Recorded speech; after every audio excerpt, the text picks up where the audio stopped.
Growing up, my stepmom's neglect and abuse turned my life into a nightmare. Now, with Dad divorcing her, she's pleading with me to convince him to stay, but I told her it's too late. Being an only child in a household where my parents openly despised each other was incredibly challenging. Their frequent intense arguments, often ending with one of them storming off in a car, became a weekly ordeal. While they never directed their anger at me physically, they constantly vented their frustrations about each other onto me. I was trapped as a silent witness to their constant bickering, and honestly, no child should have to endure that. The idea of divorce was a common thread in nearly every argument I can remember. It felt like one of the most frequent words in their vocabulary.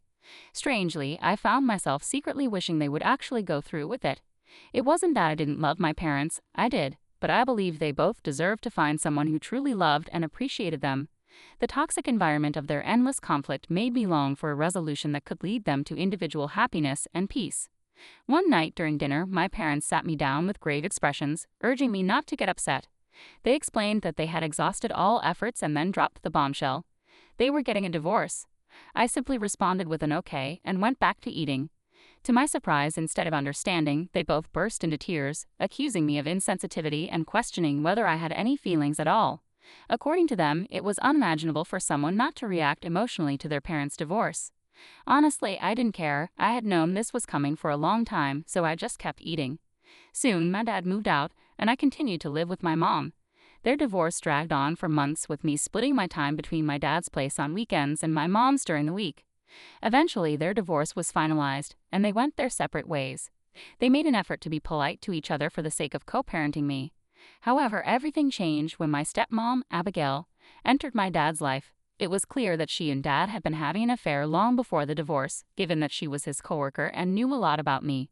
Once I asked her about it, and she admitted with a smug grin that she had been sleeping with my dad 6 months before the divorce. She explained how she knew my dad was unhappy and reached out to him, suggesting they go for coffee to offer him some emotional support. While it might have been a well-intentioned gesture, my father, being an introvert with few friends, accepted the invitation, and that's how their affair began. I wanted my parents to be happy, but I also knew the affair was wrong. I couldn't voice this to Mom, though, as it would break her heart. I enjoyed spending time with my dad on weekends, but things changed when he started going out to see Abigail. He would leave me with a babysitter until around 10 o'clock or 11 o'clock p.m. I'd wait for him to come home because we had a tradition of him tucking me in, especially since I was still a child. He returned drunk, giving excuses about being stuck at work, which we both knew were lies. Sometimes he'd sneak Abigail into the house when he thought I was asleep. It felt strange, but I learned to accept it. After a year, Abigail moved in, and the first thing she did was remove all photos of me and Dad from the living room. It struck me as odd. She told my dad that the living room should feature pictures of nature and other decor, rather than family photos. She also revamped my bedroom. When I returned one weekend, I found that she had turned everything in my room into beige and neutral tones. I was furious and made it clear that this was my space and that I was Dad's daughter. Abigail told me she hated how ugly and childish my room looked, so she had changed it. When I cried and told my dad, he and Abigail had a heated argument. She screamed that I should just stay with my mother if I had so many issues and that she and Dad should start a new life together without me throwing a tantrum. I remember realizing then and there that she would never accept me. And she didn't. One weekend, as my mother was dropping me off at my dad's, he casually mentioned that he and Abigail had gotten married that week. It was apparently a last-minute decision. We were shocked, especially since Abigail had never bothered to speak to my mother or even acknowledge her presence before. Now she was part of our family. Despite the shock, my mother congratulated my dad. That night, he had organized a dinner party to celebrate his wedding. During the party, I overheard Abigail, who was quite drunk by then, telling her friends how much she despised that my dad had a daughter and how she wished their affair had been exposed during my parents' divorce so that my mother would have primary custody and I would never visit my dad at all. This revelation broke my heart, as I had no idea what I had done to make her hate me so much. A few months later, my father told me that he had accepted a new job position 2 hours away from my mother's place. This infuriated my mother, as she now had to drive so far to drop me off at his place. She told him that she wouldn't be able to make the trip every time, increasing the tension and strain between all of us. She questioned why he was moving so far away. That's when my dad explained that his new job offered 3 times his current salary. He did feel guilty about the distance, so for the next 2 weeks, my parents talked it over, and in the end, they decided I would live with my dad. He was moving to a better district with superior schools, and they thought it was the best decision for my future. I didn't like this decision at all, as I already had friends at my current school, but my dad convinced me that I would have access to a top-tier education with better opportunities. Despite my initial reluctance, I eventually agreed to move in with him. The transition to my father's new place was challenging. The distance between my parents' homes made it harder for my mother to visit, but they both believed this was the best choice for my future. My father's job was demanding. He'd wake up at 6 o'clock a.m., leave by 8 o'clock a.m., and not return until 8 o'clock p.m., so he had no idea what went on between me and Abigail. At the time of the move, I was about to start 10th grade, a tough time, especially since I was entering the school after everyone had already formed their friendships in 9th grade. As a student, I was reserved and introverted much like my dad, so making new friends was a challenge. I was also struggling with severe insomnia, likely due to my anxiety, and often couldn't sleep until the early hours of the morning. This led to occasional missed bus rides, and unfortunately, Abigail was always unwilling to drive me to school. Consequently, I had to walk 2 miles, which only made me even later. While missing the bus was my fault, I still wish she had shown some compassion, given that I was clearly struggling. Abigail also refused to cook for me, except for dinners when she knew my dad would be home, allowing her to put on a show of being a good person. This is when I started eating a lot of junk food, buying it with the lunch money my dad left for me. I was clearly not doing well, and instead of helping me, she would mock me, calling me a pig and saying I was just asking to be bullied. She refused to help with any homework or questions I had, saying she was not my mother. I would wait anxiously for my dad to come home, knowing that she would treat me normally once he was around. Abigail would yell at me if I didn't make my bed perfectly or if, according to her, there was dust on my study table, even though I cleaned it regularly. If I cried from her yelling, my dad would tell me that if I didn't like it, I should just move back in with my mother because I was being bratty. Every day she would remind me that this was not my home, making me feel like an unwelcome guest. As you can imagine, I was depressed and anxious, often having panic attacks. No one seemed to understand me. My dad was too busy to see the truth, and I was too afraid to tell my mother, fearing it would spark another huge fight between them. Once, when things became unbearable with Abigail, I decided to run away to my mother's place. I had been saving money that my grandparents had given me for Christmas. So I decided to book a bus ticket and packed a few things to leave. My mother was shocked to see me at her doorstep, as she and Dad had been frantically calling everyone trying to find me. I cried and hugged my mom, and it felt like I was finally home. She instantly understood something was terribly wrong when she learned about Abigail's behavior. My parents had a huge argument. My dad refused to believe Abigail was mistreating me and accused my mother of exaggerating, which made me cry even harder. When my mother threatened to take the matter to court, he finally listened. He promised us that he would talk to Abigail and get to the bottom of the situation. As expected, my dad confronted Abigail and discovered that she had been withholding food from me while he was out. He shouted at her a lot. I don't know the specifics, but he came over the next weekend to pick me up and told me that Abigail was very sorry and that it wouldn't happen again. My mother warned him, and my dad assured us that she would be better. I guess my dad had a serious talk with her because Abigail never bothered me again. She would cook for me reluctantly, but other than that, she would completely ignore my presence as if I didn't exist. To be honest, I appreciated this, as it allowed me to coexist with her in the same house without constant conflict. We had a few arguments here and there, but it was manageable. Eventually, I completed high school and moved away to college. My dad kept urging me to choose a college in his city, but I knew I needed to get far away from him and his wife. We barely kept in touch, and I refused to visit him during my holidays, which made my dad sad. He would often tell me I should be a better daughter, lamenting that everyone else's children visited them. The truth was, after distancing myself from my dad, I realized just how depressed I had been living with his wife. My mind could finally process how challenging my life had been, and I knew that seeing him with her again would bring me down. I didn't want that. As a result, I grew closer to my mom. She regularly checked up on me, and I made it a point to visit her whenever I had time off from college. When I graduated, both my dad and mom were there to cheer me on. I looked forward to having dinner with them, just like any other kid would, but my dad informed us that he had to drive back home because Abigail didn't like eating alone. It was disappointing, but I had learned not to argue with him about Abigail, so I kept quiet. Over the next few years, I worked a job and eventually met my current partner, Michael. Since he came into my life, everything changed for the better. His love and support have had a profound impact, bringing me joy and a sense of completeness that I had long been missing. Michael has a great relationship with my mother and has met my dad a couple of times. Even those few encounters made him express his discomfort with the way my dad treats me, always prioritizing his wife over me. For instance, once when Michael came to visit me with Abigail, I had planned an entire day to show my dad around my city. I was telling Michael about my plans on the phone when Abigail overheard and started complaining about not being in the mood to go anywhere. She insisted that she and Dad should spend some romantic time together, suggesting that he could meet me later for dinner. My dad tried to explain that they had come specifically to see me, but Abigail insisted, saying that he never took time off from work and should spend the day with her before meeting me in the evening. I didn't want to come between them, so I kept quiet and accepted her plans. Last year, on my birthday, my dad sent me flowers and ordered a special dish since he couldn't visit. For context, I have been a vegetarian all my life, and everyone knows this. The flowers were lovely, but when I received the dish, I was shocked to see it was beef. Both my boyfriend and I were at a loss for words and wondered if the restaurant had made a mistake with the order. I called my dad and he asked if I liked the dish. Before I could respond, he started telling me to thank Abigail for being so thoughtful, as she had apparently ordered the dish for me. I took a deep breath, realizing that this was all Abigail's doing.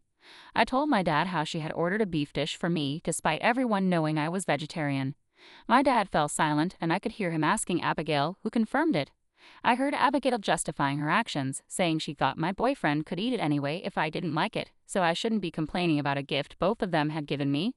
I was infuriated by her reasoning. In my frustration, I told my dad that this was supposed to be my birthday gift, and it was ridiculous for her to send me something she knew I wouldn't like. This sparked a heated argument between my dad and me, with him trying to convince me that Abigail didn't have an ulterior motive and that I should at least thank her. I refused, saying I never asked for the dish, so I shouldn't be obligated to thank her. To make things worse, Abigail started crying beside my dad, accusing me of being ungrateful and calling me a spoiled brat. In my anger, I hung up the call because I didn't want to say something I might regret later. That night, my dad texted me, apologizing for what had happened. To be honest, I didn't care much about the gift itself, but it hurt me that my dad didn't love me enough to send something I would actually like. He seemed to expect me to thank his wife, despite her being the one behind the whole issue. Since then, I've hardly spoken to my dad. Michael supported me, understanding how wrong it was for my dad and Abigail to treat me this way. My dad would call me occasionally, but I'd speak to him for only a few minutes. This pattern continued for some time. Last week, I received a voice note from my dad asking to talk to me urgently. I called him thinking it was an emergency, and he told me he had decided to leave Abigail. I was shocked, as I never expected him to have the courage to leave her. He explained that he had been thinking about it for a long time and hadn't been happy for a while. He talked about wanting to be alone and travel the world. This didn't seem like a sufficient reason to me, so I asked him if there were any major issues in his marriage. After some coaxing, he finally opened up to me about the real reason behind his decision. He confided in me that Abigail's infertility issues were driving her to frustration.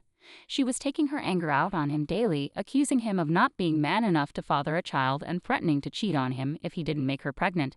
He said he was too tired and old to deal with it anymore and just wanted a peaceful life. I understood where he was coming from, as I had seen him work hard his entire life, ensuring I never had to take on debt during college, unlike my friends. He had provided for me financially and materially whenever I needed anything. My dad deserved to find peace and happiness at his age. I assured him that whatever he chose to do, I would support him. He thanked me for my support. He also discussed this with my mother, so she knows about it now. Over the years, they have become quite good friends and have supported each other through tough times like this. Last night, as I was about to go to bed, I started receiving calls from Abigail. I didn't pick up, but she kept calling. When she realized I wasn't answering, she started calling Michael. Frustrated, I picked up her call. On the other end, I could hear her sniffling and crying. She began by informing me that my dad had decided to leave her, dropping the bombshell as if expecting me to be devastated. To her surprise, I remained calm. She asked if I already knew about it, but I stayed silent. Then she started bombarding me with questions about whether my dad was cheating on her and urged me to spill the truth. Unable to contain a snicker, I bluntly told her that if she suspected anything, she should confront my dad directly. I didn't mince words when I reminded her of the audacity it took for her to question my dad's fidelity when she herself had engaged in an affair with him during my parents' marriage. This seemed to infuriate her. She raised her voice, accusing me of being heartless and insensitive. I calmly told her that I honestly didn't care about their divorce. What mattered to me was that my dad was finally leaving her, and I was happy that karma had come to bite her back. She continued to cry and scream, attempting to guilt-trip me by claiming how much she had done for me over the years and that, as her stepdaughter, I should have some sense of gratitude or loyalty toward her. She insisted that the least I could do was talk to my dad and offer tips to salvage their relationship. In response, I told her that their relationship was none of my business, and I had no intention of meddling or advising anything. I made it clear that she had done absolutely nothing for me except contribute to my trauma, depression, and anxiety, and she should not expect my loyalty. I told her I was glad she was finally going to be out of my dad's life, as well as all of ours. Since then, my stepmother has been sending me nasty messages, calling me a bad daughter for not trying to save my dad's second marriage, and accusing me of not being able to reason with him. This is absolutely ridiculous, since I have honestly nothing to do with his decision. Although I can talk to my dad, I feel he is making the right choice by leaving her. She is insufferable, but I might be biased. I'm on Reddit, ATA, for not helping my stepmother. Update 1, Firstly, I want to thank everyone for the incredible support, comments, and private messages I've received since sharing my story. It's truly comforting to see so many compassionate strangers offering their perspectives and advice. Since my initial post, I've discussed the situation with both Michael and my mother. They both agree that my choice not to intervene in my dad's divorce is the right one. Michael, in particular, has been a rock for me throughout this ordeal. He has constantly reassured me that my well-being is the priority and that I shouldn't feel compelled to fix a marriage that has been plagued by toxicity for so long. My mother, understanding my reluctance, has suggested that I show my dad the harassing messages from Abigail, along with the screenshots as evidence. Despite the tension in my relationship with my father, she believes he deserves to know the truth. I'm conflicted because, despite knowing Abigail's manipulative behavior, I also realize that my father is going through a difficult time. It's been a while since we were close, and I'm hesitant to add to his struggles with this news. Nevertheless, I've decided to gather the courage to talk to him in the coming days. I plan to share my concerns, explain how Abigail's actions have affected my life, and outline why I've chosen to distance myself from their relationship. It won't be an easy conversation, but I believe honesty is essential, and he deserves to know how his soon-to-be ex-wife has been treating me. I'll keep you all updated on how the discussion goes. Update 2. Hi everyone, it's been a month since my last update, and a lot has happened. After taking the advice from many of you, I decided to talk with my father. We had a long conversation about everything that had happened, and it was eye-opening for both of us. First of all, my father was genuinely shocked to learn that Abigail had called me after their discussion about the divorce. He told me that he had no idea about it, as she had stormed out of the house after a heated argument. I then hesitantly shared the messages she had been sending. He was appalled and furious upon hearing the vile and nasty things she had said to me. He insisted that I immediately send him all the screenshots, stating that he would forward them to his lawyer, as they might be useful in the divorce proceedings. He promised that he would talk to her about it, and assured me that it wouldn't happen again. He then confided in me about the real reasons behind Abigail's desperate attempts to salvage their relationship. It turns out that when they got married, they had signed a prenuptial agreement. My dad, having learned from his divorce with my mother, wanted to avoid a similar situation. Consequently, in the event of their divorce, Abigail would be entitled to nothing, which explains her intense resentment and anger. This is why Abigail had hoped that by manipulating me, she could somehow sway my father to reconsider the divorce, thereby saving herself from financial loss. I had no prior knowledge of the prenup, and I expressed my approval of his decision to protect his assets. He then told me how Abigail's entire family had been calling and berating him for the past few days, insisting that he should pay her half of his assets, even though they had a prenup in place. They argued that she had stood by him all these years and deserved monetary compensation. I told my dad that I hoped he wouldn't succumb to their pressure, as Abigail could have continued to work and earn for herself, but she chose to leave her job and stay at home all these years. My dad assured me that he wouldn't be swayed by them and that the prenup was solid.